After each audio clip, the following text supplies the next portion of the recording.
ओ मेरे दिल के चैन भाग 10.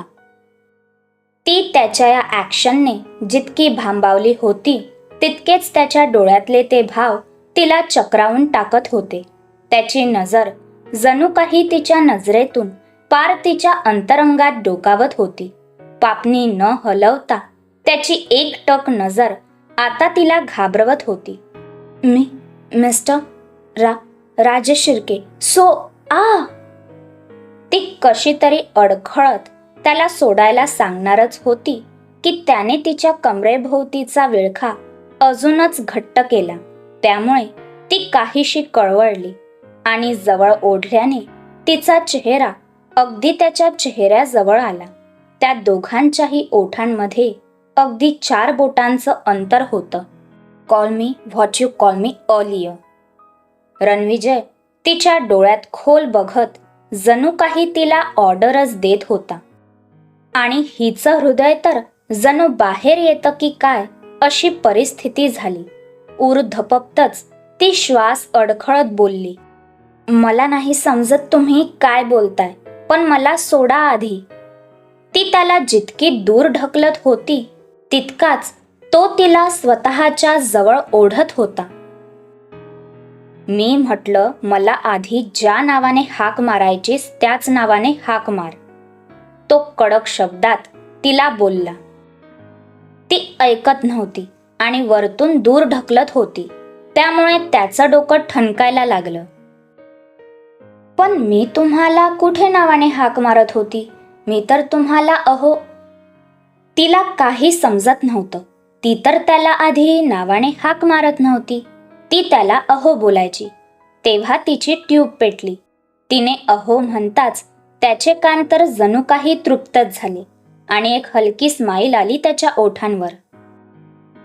त्याचं हे असं वागणं तिला खूपच विचित्र वाटत होतं. तिने होता तो सगळा जोर एकवटून त्याला मागे ढकललं. तसा 2 पावलं मागे सरकला आणि आता ती त्याच्या समोर काहीशी रागातच उभी होती. Mister Rajesh Shirke, don't cross your limits. मी इथे तुमची सेक्रेटरी आहे. म्हणायला आता मी तुमची बायको नाही. आपला डिवोर्स झालाय. ती तणतणत बोलली. तिचा स्पर्श दूर होताच त्याचा आधीचा अवतार जणू जागृत झाला. आधीचे मृदू प्रेमळ भाव जाऊन पुन्हा रफ अँड टफ भाव आले आणि आपण आता काय केलं हे जाणवताच मनातच स्वतःला शिव्या घातल्या.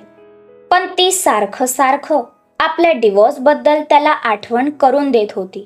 ते बघून त्याचं तर टाळकच सटकलं. काय सारखं डिवोर्स लावलंय काही एक डिवोर्स नाही झालाय आपला. Do you get that? You are still my wife, Mrs Sanvi Ranvijay Rajesh Shirke. मोठ्या कडाडत्या आवाजात गरजलाच तो आणि त्याची गर्जना ऐकून ती मात्र स्तब्ध झाली. असं कसं असू शकतं? डिवोर्स पेपरवर तर तिने साईन केलेली, त्यानेही केलेली. मग हा असं कसं बोलतोय? अजिंक्य, मला माहीत आहे तू खूप समजूतदार आहेस, म्हणूनच तुझ्याकडून मी ही मदत मागतोय. सध्या अजिंक्य बाळासाहेबांसमोर बसला होता आणि ते त्याच्याकडे मदत मागत होते. असं काही बोलून मला लाजवू नका काका.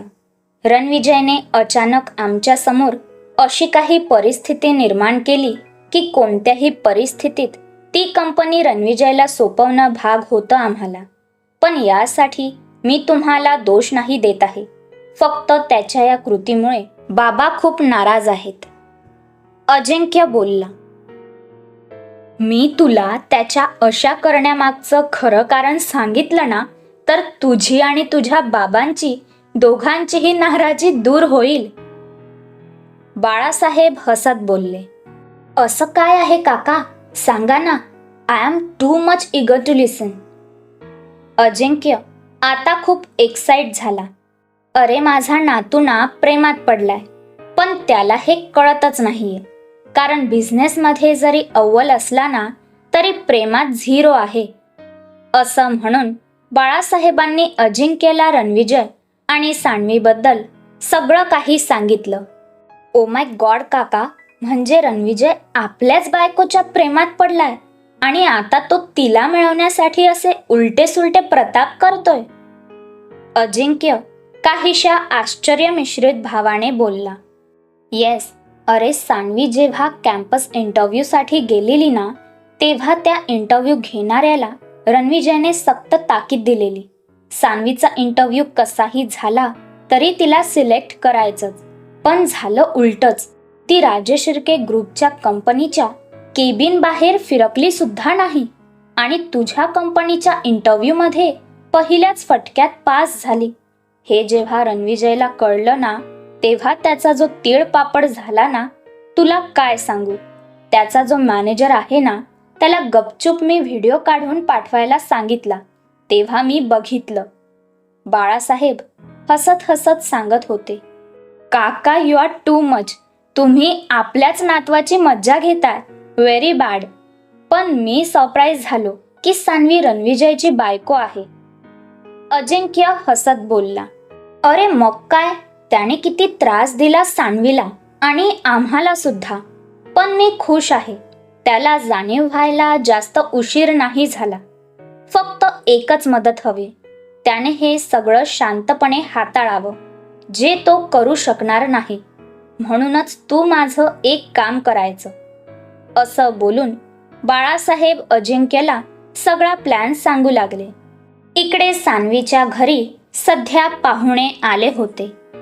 हरिभाऊ, तुम्ही उगाचच फॉर्मॅलिटी करू नका. आम्ही कोणी मोठे नाही आहोत, एवढं सगळं आवभगत करताय ते. पाहुणे बोलले. असं कसं, पाहुणचार तर केलाच पाहिजे. अहो रीत आहे ती. असो, पोहे घ्या, नाही तर उपमा. घावणे सुद्धा आहेत बरं. तुम्हाला काय हवं ते घ्या. आमच्या सुनबाईंनी खास तुम्ही येणार म्हणून इतके पदार्थ बनवलेत. हरिभाऊ आपल्या सुनबाई सुषमा यांच्याकडे हात दाखवून बोलले. तसं सुषमाताईंनी हसून हात जोडून पाहुण्यांना अभिवादन केलं. अहो काय हे, कशाला इतका त्रास करून घेतलात? पाहुणे बोलले.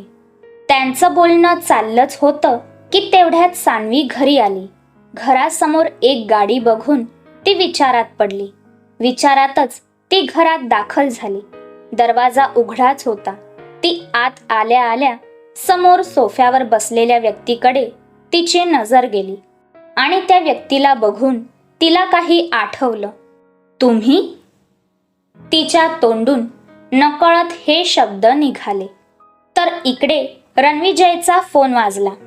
हॅलो बॉस, सान्वी मॅडमच्या घरात काहीतरी चालू आहे.